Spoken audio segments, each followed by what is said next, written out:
Welcome to the Changelog, episode 0.0.2. Today is November 25th, 2009. I am Adam Stacoviak. And I'm Win Netherland.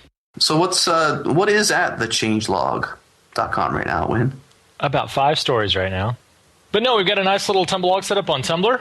We thought, hey, in the interest of iterating on this deal and starting small and letting it organically grow or organically die, whatever the case may be, to kind of leverage some of the free tools out there. And we've got a Tumblr log set up that has some nifty GitHub integration. So when you post a link to a GitHub repo and tag it as GitHub, I can automatically pull in the watchers and fork statistics for that repo.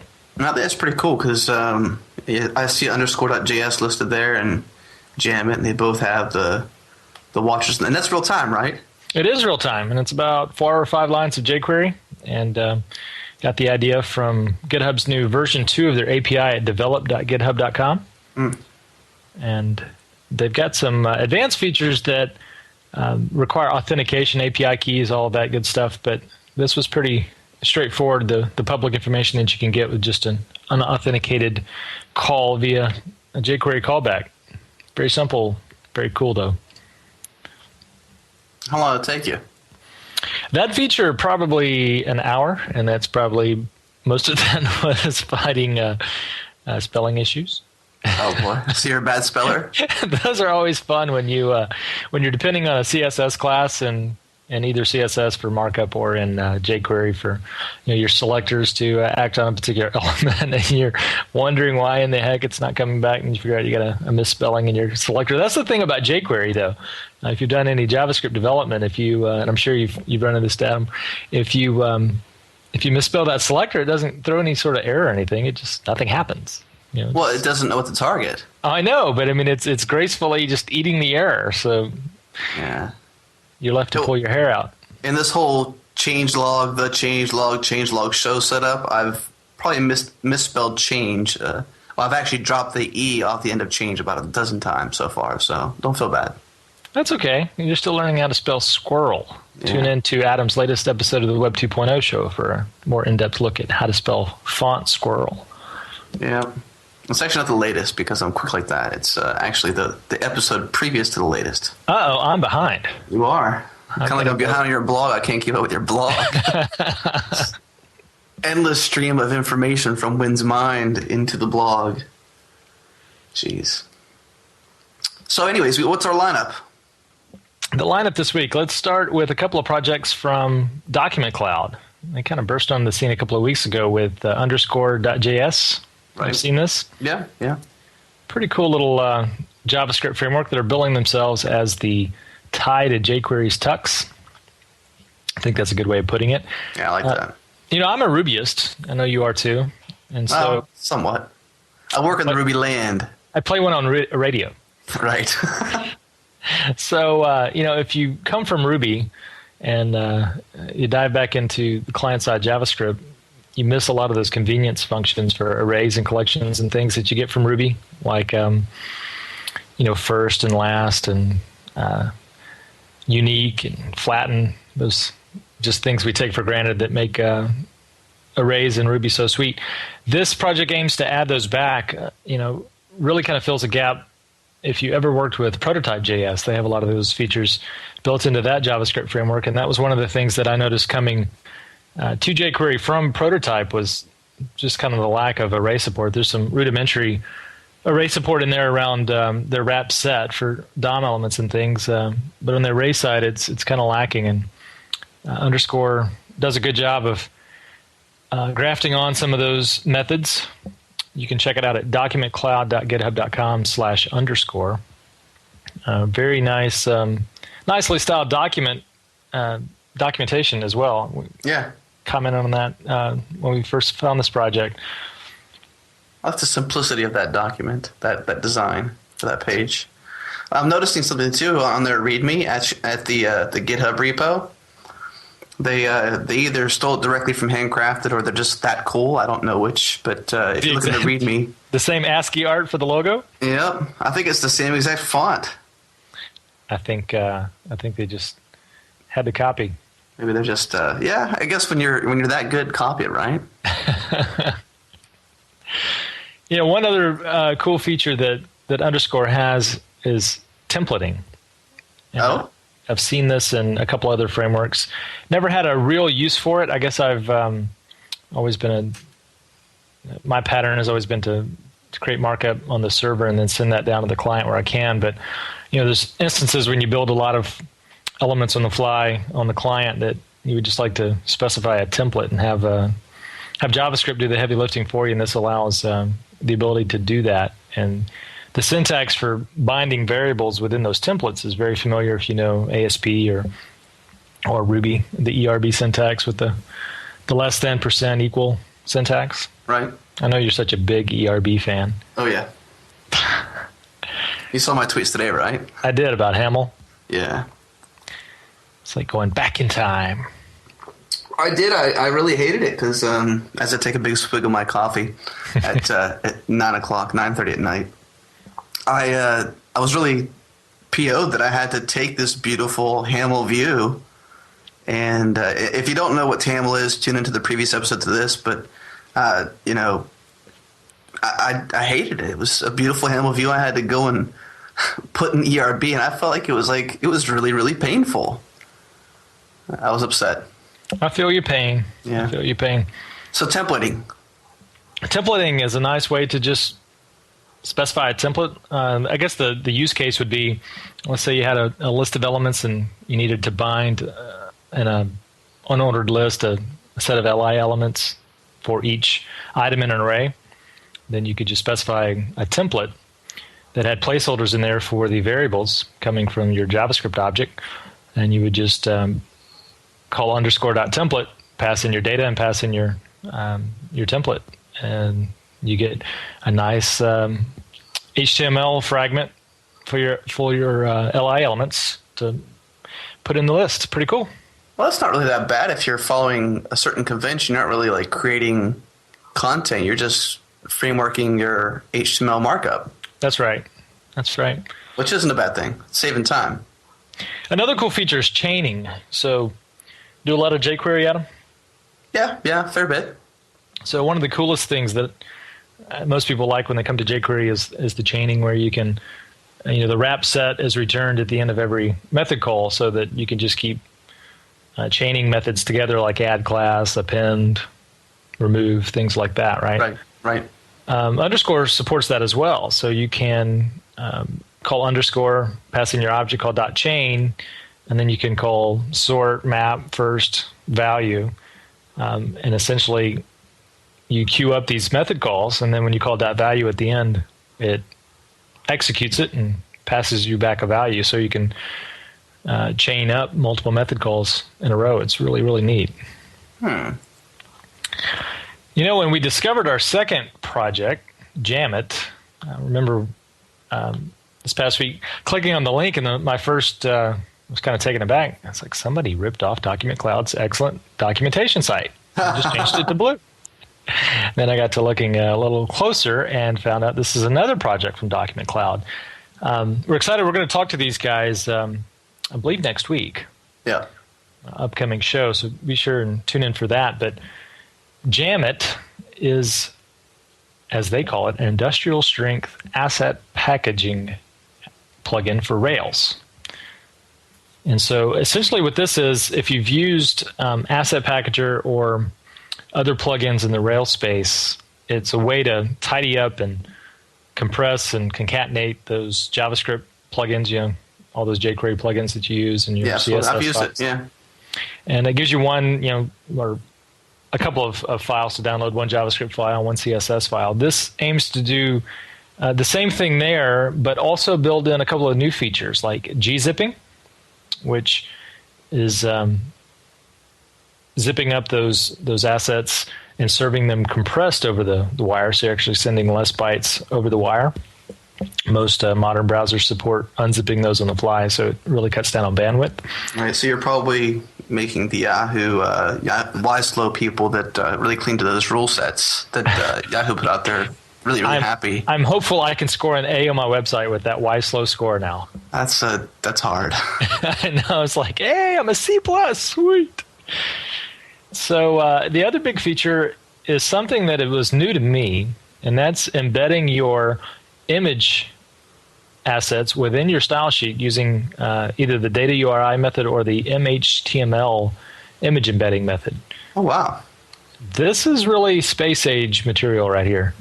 This allows you to take all those binary assets and essentially embed them in your style sheet, which I have mixed feelings about. I guess the proof's in the pudding, but I want to play with this particular plugin and see if there's any gotchas. It just my gut feel tells me that's a little too cool for school. How about you? Well, when we talk to them, I'm sure that they'll give us a good reason why. Every time you do something like this, you're always solving some sort of problem. So I can only imagine they would take the time to do it either because it's just that cool to do, for one, or they really needed it.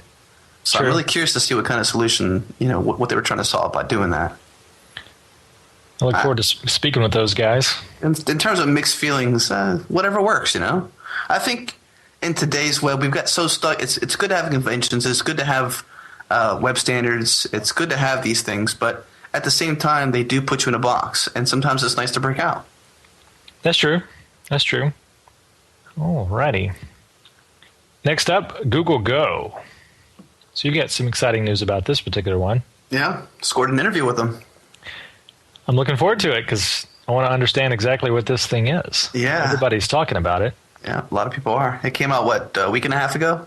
Yeah, it did. And it's supposed to be kind of a cross between a dynamic programming language and a statically typed programming language. I hear they have a bias against Windows. They do. They do. From the FAQ, let me pull that up and give that a go. We understand that a significant fraction of computers in the world run Windows. It would be great if those computers could run Go programs. However, the Go team is small and we don't have the resources to do a Windows port at the moment. So, wow, significant fraction of computers in the world run Windows. Did you know about this, Adam? Yeah, I didn't. I thought it was a fairly large fraction. I need to know how significant it is. See if I need to start doing some testing in IE. Yeah. Well, maybe it also ties into the fact that, Chrome OS is coming out and it's really hitting hard with the netbooks. And it's, I watched, this is going to go off topic for just a second, but I watched the video on Chrome OS today and I was like, why would I want to use this and what's so cool about it? And really it takes everything away about the operating system that is the operating system and just trims it down to the browser and right. getting on the internet, which is what you most want to do. Well, I watched this video and then I installed some software and I had to restart. And I was really, really excited to get back to work because I was just so desperate to take that Haml and put it and take it and turn it into ERB. Sure. So, I was really racing fast to restart this computer and get back into my dev mode. And I swear it took me forever. 10 minutes?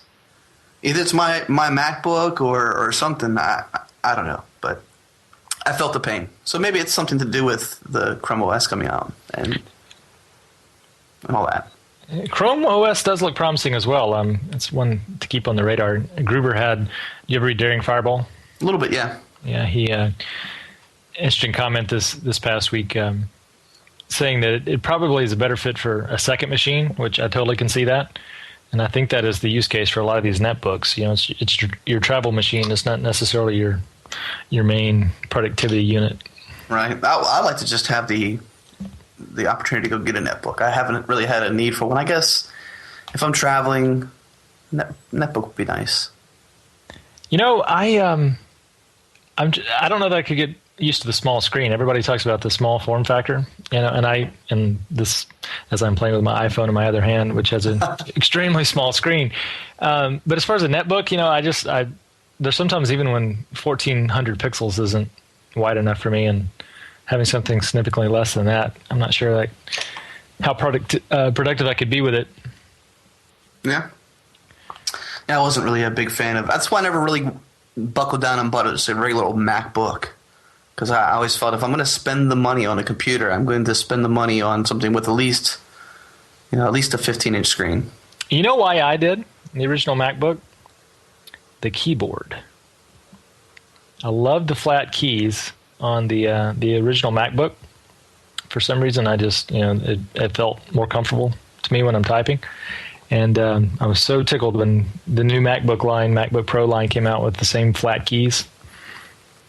So I went and bought me one of those bad boys. Cool. What's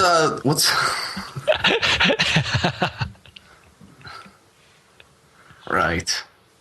What's going on with browsers? I mean, we're on the talk of Chrome OS. What about Firefox? Firefox dropped beta 2 of 3.6. Why should we care? Because as web developers, it's got some cool new features. Oh? You know you love new CSS features. Yeah, why not? Just give me more to do. More things to plug in there that don't work in IE. Right. This is your chance to thumb IE in the eye and say, take that, Mr. IE user. You can't do background sizes, and you can't do linear gradients and radial gradients. You can't do multiple background images, things of that sort. There's also new font face support for the WOFF format. Heard of this one? Also known as WAF. WAF. Yeah, that same podcast you referenced earlier with Font Scroll, we and Ethan Dunn, we talked about that stuff. Is there an LETLD? Top level domain? I'm waiting for somebody to register waffle.com. Oh, yeah. And rival Font Squirrel. There's nothing but WAF format fonts. We'll see. Only time will tell. Somebody's on Domainer as we speak. HTML5 video now supports poster frames in Firefox. So that's pretty cool that you can specify what image will be the poster frame, which is that little thumbnail that you see when the video is about to start. You can also do multiple file uploads with the HTML input element. So not sure how they're swinging that. Normally that's something you got to resort to Flash to do. You ever code up one of those? No, not too often. I was never much of a Flash guy. Yeah, it's usually, I'm not either, but it's usually the best way to handle that because I know you're a user experience guy, and it's always a pain to let a user, upload their 3 files just to tell them, hey, after you sat there and watched this thing for 30 minutes, that they're not the right format. I do like that. If you're talking about the Flash, you're talking about the upload progress Flash. Exactly. Stuff? Yeah. Yeah. I like that. Yeah, I've never implemented one of those, but those are very cool. It looks like this is now baked into the browser, that type of functionality, which hopefully that'll be another thing. That's the sort of thing that you would expect, should be part of the browser, and not have to rely on third-party plugins to do something so basic. Yeah, that's silly. I would have just imagined that it should be part of the browser, but it's not. Well, that is it for the changelog this week. No, actually, we should pop one more in there, shouldn't we? What we were talking about, that CSS stuff. We were going to talk about something very, very cool that got lots and lots of press this past couple days. Oh, Brandon Mathis's fancy buttons. Yeah. That is cool. Have you used it? No, I haven't made any use of it, but I've seen a demonstration of it firsthand, and I think Brandon's a very smart guy when it comes to using Sass and using Compass in the right ways, and I think it's really cool because it changes the luminosity. It has failover or like fallback support for that same blog post you referenced with Squeegee using a PNG with luminosity and whatnot. It's really a cool thing. Like, you can just pop in one color and it sets the border color, the hover color, the active state color of the button. It's really got a lot of nice features. So I can see why he's got a lot of traffic about it. I was checking out another one of Brandon's Sass plugins that you had pointed me to this weekend about using CSS sprites. Oh, yeah. Implemented a CSS sprite on the changelog icons. If you go out to thechangelog.com and you'll see the icons that we have for each post, that's a CSS sprite, which is essentially one big image for all of your icons, and then you specify which icon you want to load based on background position, and that cuts down on network transfers. And Brandon had a cool plugin to do this with Compass that I'm anxious to use in my next Compass project. Too bad we didn't get a chance to use it on the changelog, but it is another promising Compass plugin from Mr. Mathis. Mr. Mathis, he's got lots of stuff going into Compass Core. between that, some of his work with colors, the Compass Colors extension, he's doing pretty well. Busy man. Busy. All right, what else we got? Is that it? Is that the show? I think that's it. A short Thanksgiving week. Well, there you go. Well, in a few days, we'll be talking to Google and talking to Rob about Go. That should be an awesome conversation. We'll definitely come back and spread some good love in there. Enjoy that show. And the week after that, talking to Document Cloud, and we'll get some of those questions we brought up earlier answered. Yeah? Absolutely. All righty.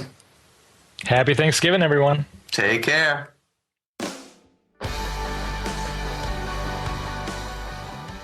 Thank you for listening to this edition of the Changelog.